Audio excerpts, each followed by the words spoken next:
আবার চলে এসেছি তোমাদের সামনে। হ্যাঁ, সকাল থেকে ভিডিও দিইনি, আর একটু ঘরে প্রবলেম চলছে। বাবার শরীরটা একটু বেশি খারাপ হয়ে গেছে, তো ওই নিয়ে সবাই একটু দৌড়াদৌড়িতে ব্যস্ত আছে। মায়ের শরীরটাও একটু প্রবলেম হয়েছে। তোমরাও ভাববে কি সকালে উঠে, বেশিরভাগই এরা বলে আমার জীবনে যা চলছে, আমার এইটাই মোটো, তোমাদের সঙ্গে আমার লাইফে যা হচ্ছে এভরিডে তোমাদের সঙ্গে শেয়ার করা।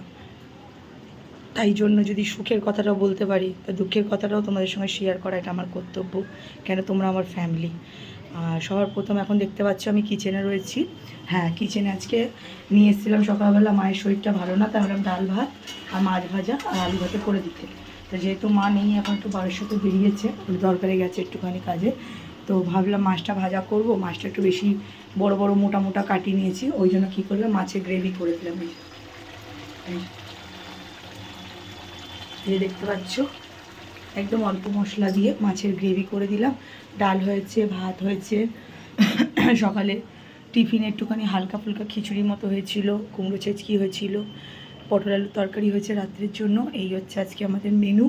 তো এখন রান্না করছিলাম। রয়েছে এই যে বাবা দেখছো শুয়ে রয়েছে ওইদিকে, ওই যে ওই পাশে শুয়ে রয়েছে, ওই যে বাবার শরীরটা খুবই খারাপ। এখন আমি আর আমার হাজব্যান্ড কিছুক্ষণের মধ্যে বেরোবো, একটা জায়গায় যাব, সেটা হচ্ছে নিউ টাউন। ঠিক আছে, কোন জায়গায় যাচ্ছি, কিসের জন্য যাচ্ছি, তোমাদের ডিটেলসটা দেবো। ওখানে গিয়ে তোমাদের শেয়ার করব, যে যতটুকু ভিডিও করা সব জায়গাতে অ্যালাউ হয় না, কিন্তু যাচ্ছি বাবার জন্যই, সেটা তোমাদের দেখাবো। সঙ্গে থাকো। আর কিছু বেশি বলতে পারছি না, কেন বলার মতো ওয়ার্ডই নেই। মন মেজাজ ফিজিক্যালি মেন্টালি খুব উইক। ঠিক আছে, সবাই সুস্থ থাকো, ঠাকুরের কাছে প্রার্থনা করি সবাই ভালো থাকো। বেশ আমার সঙ্গে থাকো, দেখতে থাকো।